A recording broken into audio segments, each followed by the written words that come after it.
What's up, fight fans? I'm J.Cotto. Welcome to J.Cotto's Fight Page. And I'm coming to you live from the Batcave. So, that's right, fight fans. Bruce Wayne's coming at you.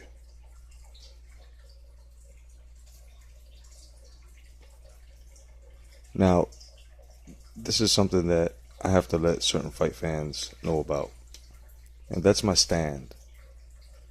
And exactly how I stand on Danny Garcia. Okay?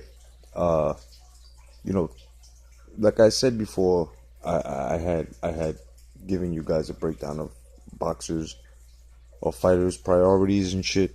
You know what I'm saying? When I went off on everybody and shit.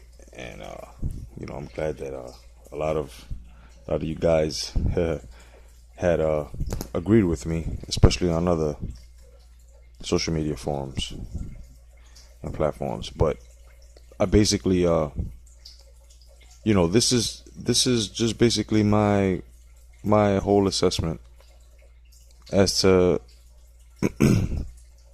why I feel the way I feel about Danny Garcia. Now, and why I said. Now, about the Angel Garcia stuff, that's already been out, said. This is strictly about Danny.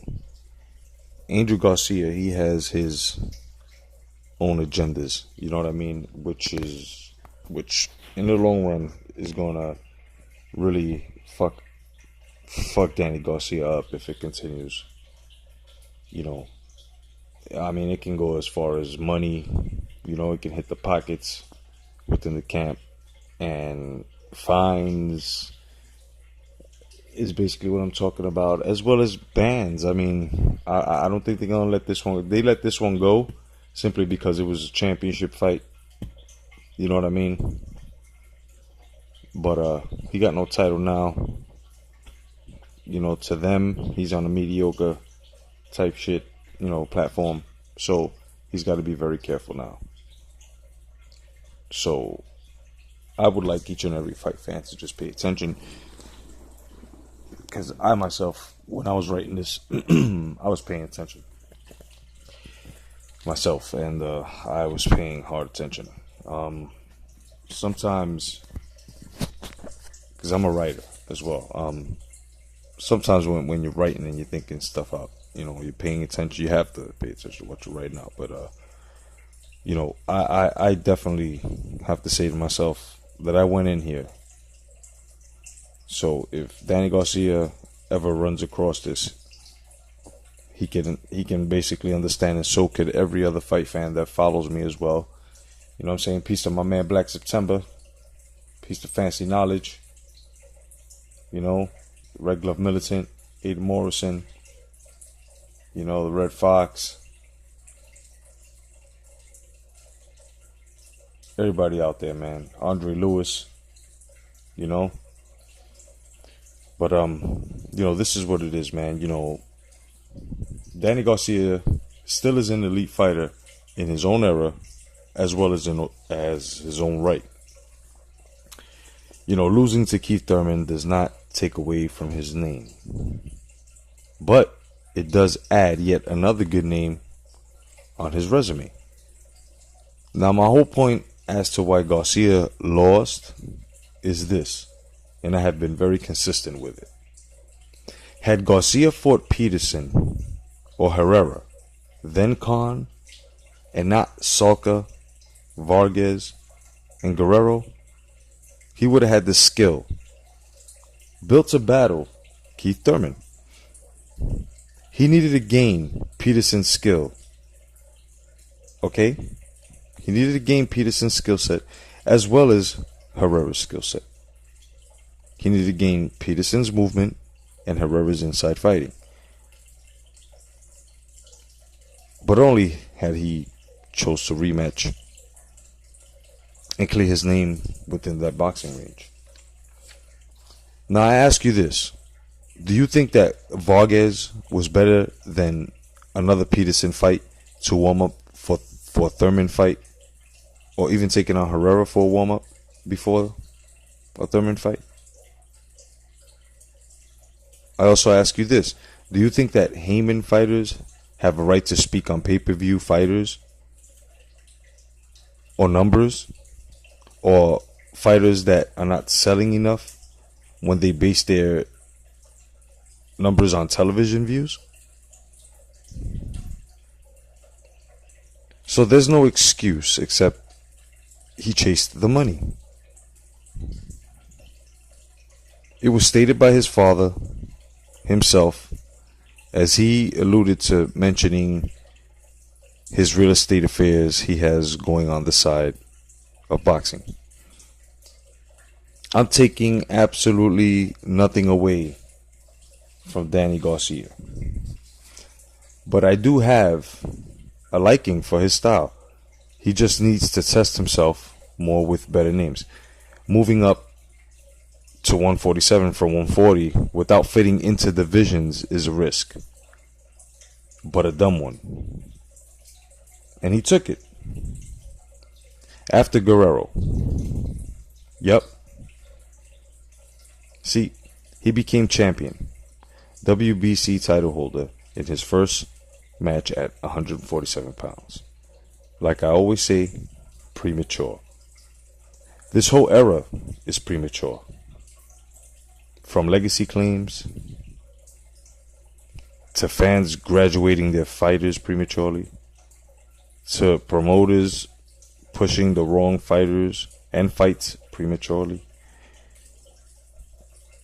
2 years ago, a Brooke Thurman match, even though the prize fighter from Vegas mentioned it, would have been premature. Now, Garcia becoming WBC champion was very premature for him and for the sport, as well as for the fight fans. See, because then you teach the new casual fight fan that you don't have to fight hard for a prestigious title, or that it's okay to not gain the experience needed for that division.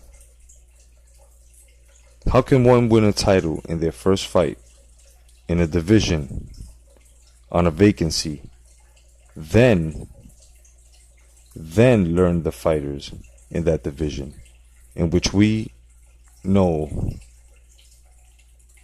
okay, it's more dangerous than the ones prior to the division he was in?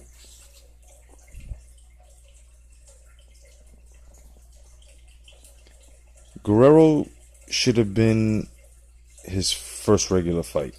Then he should have fought Bundu.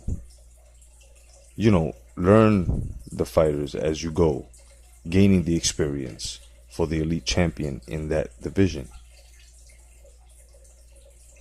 To say we fight sulkers and make legacy fights when they get older, then give the fight fans the fight that will lackluster later, is not the way of the champion, is not the way for the sport to flourish. To say Guerrero was garbage when Thurman fought him, then to say he was a good competitor while Garcia fought him is biased, prejudiced, and most definitely premature.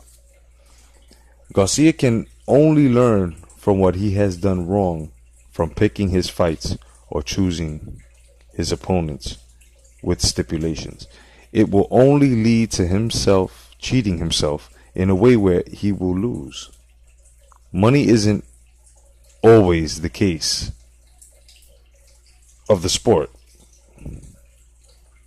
It comes with the sport. See, a lot of comparisons to the sport always go hand in hand with everyday jobs. Yes, they are jobs, but every job is different. Okay? No one wants to work at a fast food chain. Some want to be chefs, though. Some want to be construction workers. But to be a boxer, you have to want that first. It was never the money first. It was the admiration of other men who took the sport as a profession to chisel their lives. Remember, if they were prize fighters first, they would have called prize fighters. They would have called them prize fighters, not boxers or champions. The sport would not have become championship boxing. Yes, money is a basis, but not the basis. Promoters and managers are in it purely for the money. The fight team, some are for the fighter's desires. Danny Garcia gave Thurman a good fight. He, on the other hand, did not really test Thurman. Had he did that, had he tested Thurman, we would have had a great fight. And we can all agree on that. Maybe we can expect a great fight, and maybe we can expect a new improved Garcia with a new competitive spirit when he comes back. And just because he lost to Thurman on a decision does not make him mediocre or garbage. He needs to train hard and learn how to be more evasive, and have more head movement, and learn footwork. It's not too late for Garcia. As a matter of fact, it's early. But fight fans, we all have to agree, it's all up to him. Thank you for joining my fight page. My name is J.Cotto. God bless. Stay vigilant. Peace.